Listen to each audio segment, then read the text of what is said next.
Sa gitna ng magulong buhay sa syudad, kung saan ang ingay ng trapiko at pagmamadali ng mga tao ay walang katapusang namumuhay si Ana. Bata pa si Ana, nasa ikalawang dekada pa lang ng kanyang buhay, ngunit pasanay niya ang lahat ng pagsubok sa mundo. Mula sa kanyang pagkabata, hindi na naging madali ang buhay niya. Lumaki siya sa isang mahirap na pamilya kung saan ang bawat pagkain sa hapag ay pinaghihirapan. Ngunit sa kabila ng lahat ng hirap, positibo pa rin siya at puno ng pangarap. Nangarap siya makatapos na pag-aaral, makahanap ng magandang trabaho at kuminhawa ang buhay ng kanyang pamilya. Nagsimula ang lahat nang matapos siya sa kolehiyo. Sa wakas, ang pangarap niya ay abot kamay na. Excited siya magsimula ng bagong yugto sa kanyang buhay, ngunit may iba pang plano ang tadhana para sa kanya. Hindi siya makahanap ng trabaho at libo-libong aplikasyon ang kanyang isinumite. Daan-daang panayam ang kanyang pinuntahan, ngunit wala pa rin. Laging may kulang, laging may mas magaling, laging may maswerte. Ang bawat pagtanggi ay isang malaking bato na bumabagsak sa kanyang balikat na unti-unting nagpapabigat sa kanyang kalooban. Ana, mag-ingat ka sa paghahanap ng trabaho ha? Mahirap na ang buhay ngayon, sabi ng kanyang ina na may pag-aalala sa boses. Opo inay, gagawin ko po ang lahat, sagot niya na pilit nang umingiti. Sinubukan niya pang maghanap ng trabaho pero wala talagang tumatanggap sa kanya. Sa bawat araw na lumilipas ay sinubukan ni Ana na mas maging matatag pero ang kamalasan ay para bang sumusunod sa kanya. Isang araw, nagkasakit ang kanyang ina at kinailangan nila ng malaking pera para sa operasyon. Dahil wala siyang trabaho, kinailangan niyang humingi ng tulong sa mga kamag-anak. Nakakahiya. Pakiramdam niya ay wala siyang silbi pero wala siyang karapatang magreklamo dahil wala rin siyang pagpipilian. Nagtrabaho siya bilang isang tagahugas ng pinggan sa isang kainan para lang may maambag sa gastusin ng kanyang ina. Halos hindi siya makatulog, halos hindi makakain, napagod sa pagtatrabaho at pag-aalaga sa kanyang ina. Kaya ko pa ba to? Bulong niya sa sarili. Isang gabi habang nakatitig sa kisame. Sa kabila ng lahat ng pagsubok, lumaban pa rin si Ana. Nagpatuloy siya sa pagtatrabaho kahit na maliit lang ang sahod. Unti-unting gumaling ang kanyang ina at ang akala niya ay dito na matatapos ang kanyang kamalasan, ngunit nagkamali siya. Hindi pa man nakakabangon ng husto ang kanilang pamilya ay dumating naman ang matinding kalamidad. Isang malakas na bagyo ang bumayo sa kanilang lugar. Ang kanilang maliit na bahay ay halos gumuho na at ang lahat ng kanilang ari-arian ay nilalamon na ng baha. Walang natira at wala na rin silang matirhan at kinailangan na lang nila na makitira sa kanyang tiyahin na halos dikit-dikit na rin ang mga tao. Ang malas-malas ko talaga! Bulong ni Ana sa kanyang sarili habang tinitignan ang mga labi ng kanilang bahay. Bakit ako pa? Bakit sunod-sunod ang malas ko? Nagsimulang gumuho ang kanyang pag-asa. Ang dating masigla at positibong Ana ay nawala na at pinalitan ito ng isang Ana na laging malungkot, laging nakasimangot, halos hindi na nagsasalita. Nagsimula siya magkaroon ng insomnia. Hindi makatulog sa gabi at kung makatulog man ay dinadatnan siya ng bangungot. Nawalan siya ng ganang kumain at unti-unting pumayat. Ang kanyang mga kaibigan ay nagsimulang mapansin ang kanyang pagbabago. Ana, ayos ka lang ba? Tanong ng kanyang matalik na kaibigan na si Bea isang hapon habang magkasama sila. Parang malalim ang iniisip mo. Ayos lang ako, Bea. Sagot ni Ana na halos hindi makatingin sa kanya. Ayaw niya sabihin ng lahat ng nararamdaman niya at ayaw niya ring maging pabigat sa iba. Sinubukan siyang kausapin ni Bea ngunit walang nangyari. Para bang may pader na nakaharang sa pagitan nila. Si Ana ay lalong nagkulong sa kanyang sarili at ang mundo ay naging madilim at tila walang pag-asa. Nawalan siya ng gana sa lahat ng bagay at ang mga pangarap niya ay naging abo na lang hanggang sa dumating ang araw na hindi na niya kinaya. Isang gabi, habang naglalakad siya pauwi mula sa trabaho, bilang tagahugas ng pinggan, nakita niya ang malalim na ilog. Ang tubig ay dumadaloy ng mabilis, ang gabi ay tahimik, ang tunog na lamang ng tubig ang maririnig. Naisip niya na, siguro, ito na ang katapusan ng lahat ng pagsubok ko. Dahan-dahan siyang lumapit sa ilog. Nanginginig ang kanyang mga kamay at pumikit siya ng handa ng tumalon at ang kanyang puso ay halos lumabas sa kanyang dibdib. Narinig niya ang boses ng kanyang ina, ng kanyang mga kapatid at ng kanyang mga kaibigan. Ngunit mas malakas ang boses ng kanyang kalungkutan at pagkabigo. Nakahawak na siya sa rehas ng tulay at handa ng tumalon, ngunit bigla siyang napatigil dahil may narinig siyang mahinang tunog. Isang boses at dahan-dahan niyang iminulat ang kanyang mga mata at doon nakita niya ang isang maliit na batang pulubi na nakaupo sa gilid ng tulay at nanginginig sa lamig. Halos buto at balat na lang ito at nakatingin sa kanya na may pag-asa sa mga mata. Ate, pwede makahingi ng kaunting pagkain? Mahinang tanong ng bata. Napakagatlabi si Ana. Ang totoo, wala siyang halos sariling pagkain. Ang tanging dala niya lang ay ang kanyang baon na sandwich na natira mula sa kanyang hapunan. Isang sandwich na sana ay kakainin niya sa bahay bago siya matulog.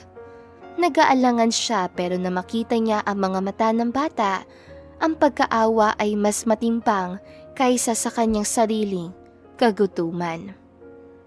Sa'yo na ito, sabi ni Ana at ibinigay ang kanyang sandwich sa bata. Ngumiti ang bata ng napakalaki. Hindi niya inakala na may taong tutulong sa kanya sa gabi na iyon. Maraming salamat po ate, sabi ng bata na may luha sa mga mata.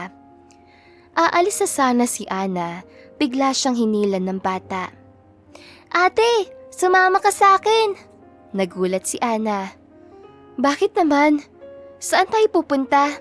Doon po, sabi ng bata at hinila siya patungo sa isang mamahaling kotse na nakaparada sa gilid ng kalsada. Napakunot ang noo ni Ana. Nagtataka siya. Baka may nanakawan siyan. Baka mapahamak tayo, bulong niya sa bata. Ngunit patuloy pa rin ang paghila ng bata at nang makalapit sila sa kotse, biglang bumukas ang pinto at laking gulat ni Ana nang lumabas doon ang isang napakakisig na lalaki na nakasuot ng mamahaling damit. May matikas itong tindig at nakatitig sa kanila ng may pagtataka. Leo, sinong kasama mo? Tanong ng lalaki sa bata. Papa, siya po nagbigay sa akin ng pagkain. Mabait po siya. Masiglang sabi ng bata na siyang tinawag na Leo. Tumingin ang lalaki kay Ana at nagulat ito na makita ang kanyang mga mata. Bagaman payat at may bahid ng pagod ang mukha ni Ana, nakita naman ng lalaki ang kabutihan sa kanyang mga mata. Ginoo, pasensya na po, sabi ni Ana at nahihiya. Ito pong bata, hinila po ako dito. Hindi ko alam kung bakit. Biglang nagsalita si Leo. Papa, pakasal po kayo sa kanya. Nagulat at nanlaki ang mga mata ni Ana at maging ang lalaki. Anak, anong sinasabi mo? Napangiti ang lalaki. Pasensya ka na, miss. Si Leo, minsan ay masyadong derechahan. Ako nga pala si Marco. Ana po, sagot ni Ana at nagkamayan sila. Ang kamay ni Marco ay malambot at mainit na kabaliktaran ng kanyang mga kamay na may bahid ng pagod at pagtrabaho. Salamat sa pagbigay mo ng pagkain sa anak ko. Sabi ni Marco. Gutom na gutom siya at hindi ko siya mapilit kumain kanina. Wala po yun sir, maliit na bagay lang po, Sagot ni Ana. Kailangan mo bang umuwi? Gusto mo bang ihatid ka namin? Tanong ni Marco. Nag-aalangan si Ana at nahihiya siya makasama ang isang mayaman na tulad ni Marco. Hindi na po sir, kaya ko na po. Salamat ulit. Hindi. Sumakay ka na. Gabi na at delikado. Maliing sabi ni Marco. Tsaka, may gusto akong ipaliwanag tungkol kay Leo. Sumakay si Ana sa kotse ni Marco. Habang bumabiyahe sila, ipinaliwanag ni Marco ang sitwasyon. Si Leo ay anak niya ay mayroon itong kondisyon na hirap siya makaramdam ng gutom. Kailangan niya na magalang at matulungin tao sa paligid niya at nakita niya iyon kay Ana. Miss Ana, alam kong napakabilis sa mga pangyayari, pero hindi ko kayang baliwalain ang kabutihan mo sa aking anak. Sabi ni Marco. Naghahanap ako ng isang tao mapagkakatiwalaan na magbabantay kay Leo at magiging kasama rin niya. Mayroon akong magandang alok para sa iyo. Kung papayag ka, magiging personal assistant ka ni Leo at bibigyan kita ng magandang sahod. Nagulat si Ana at hindi niya inaasahan ng alok na iyon. Ang kanyang mga mata ay nanlaki. Talaga po, sir? Oo, Ana. Kung okay lang sa iyo, magsimula ka na agad bukas. Sabi ni Marco na may pag-asa sa kanyang mga mata. Hindi makapaniwala si Ana na sa isang maliit na sandwich ay magiging isang maliit na kabutihan na nagbukas ng pinto para sa kanya. Agad siyang pumayag at doon nagsimula ang bagong buhay ni Ana. Naging personal assistant siya ni Leo at naging napakabait na bata sa kanya. Unti-unting nakilala niya si Marco at doon niya nalaman na si Marco ay isang negosyante at may-ari ng malaking kumpanya at kilala pa sa kanyang kabaitan. Si Marco ay mayaman ngunit hindi mayabang. Siya ay simple, mapagpakumbaba at may malasakit sa kapwa. Sa araw-araw na pagdalo niya kay Leo, nakita ni Marco ang kabutihan ni Ana at nakita niya rin kung paano mag-alaga si Ana kay Leo, kung paano siya maging pasensyoso at kung paano siya maging mapagmahal. Unti-unting nahulog ang loob ni Marco kay Ana at ganoon din si Ana. Nagsimula siyang makaramdam ng pag-asa.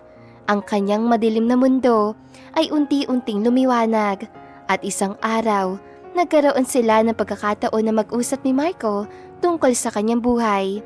At doon sinabi niya ang lahat ng kanyang pinagdaanan at maging kamalasan. Ang depresyon at ang pagkawala ng pag-asa. Nakinig lang si Marco at pagkatapos ay hinawakan ng kanyang kamay. Ana, huwag kang mag-alala. Magiging maayos ang lahat. Simula ngayon, hindi ka na mag-iisa. Sabi ni Marco. Nagsimula ang kanilang pagmamahalan. Ang dating maginoo at mayaman na si Marco ay naging kasintahan ni Ana. At sa bawat araw na lumilipas, mas lalong dumarami ang magandang nangyayari kay Ana. Sa kanyang pagtatrabaho sa Vista Corp, nakita ng iba pang mga empleyado ang kanyang kasipagan at dedikasyon at nagkaroon rin siya ng pagkakataon na makakuha ng mas magandang posisyon. Nakapagtapos siya ng kanyang master's degree na pinondohan ni Marco at doon rin unti-unting bumalik ang kanyang kumpiyansa sa sarili at bumalik ang kanyang mga ngiti.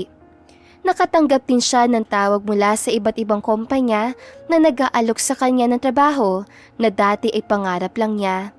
Dumagsa ang oportunidad sa kanya at hindi lang sa trabaho kundi pati na rin sa iba pang bagay.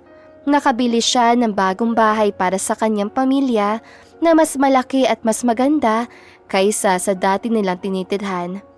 Nagkaroon ng magandang trabaho ang kanyang mga kapatid at unti-unti nang bumangon ang kanilang pamilya.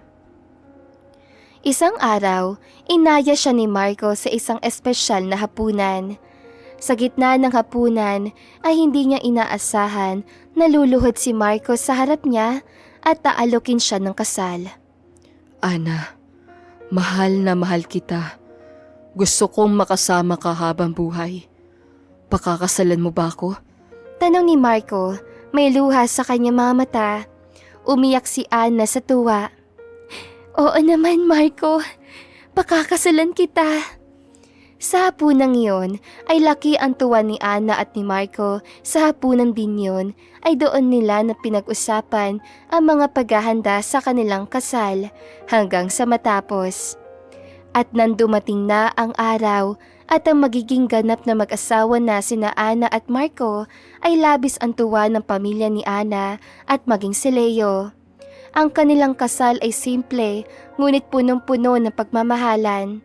Si Leo ay naging napakasaya na mayroon na siyang ina. Ang kanilang buhay ay naging isang patunay na ang kabutihan ay kahit gaano kaliit ay maaaring magdulot ng malaking biyaya. Ang dating babaeng nakakaranas ng depresyon dahil sa kamalasan sa buhay ay naging isang simbolo ng pag-asa. At ang kanyang kwento ay kumalat sa buong komunidad na nagbibigay inspirasyon sa marami. At ang kanyang kabutihan at awa sa iba ay yun pa ang naging daan para sa malakihang biyaya na natanggap niya. Doon ay naging masaya ang kanyang buhay at nakamit niya ang lahat ng pangarap niya. At higit pa, ang pinakamahalagang nahanap niya, ang pagmamahal, kapayapaan at kaligayahan na akala niya ay hindi na niya makikita kailanman. At dito na nga po nagtatapos sa magandang istoryang ito. Maraming salamat mga kakwentuhan! Huwag niyong kalimutan mag-like at subscribe at pindutin na rin ang notification bell para lagi kayong updated sa ating kwentuhan. Hanggang sa muli, paalam!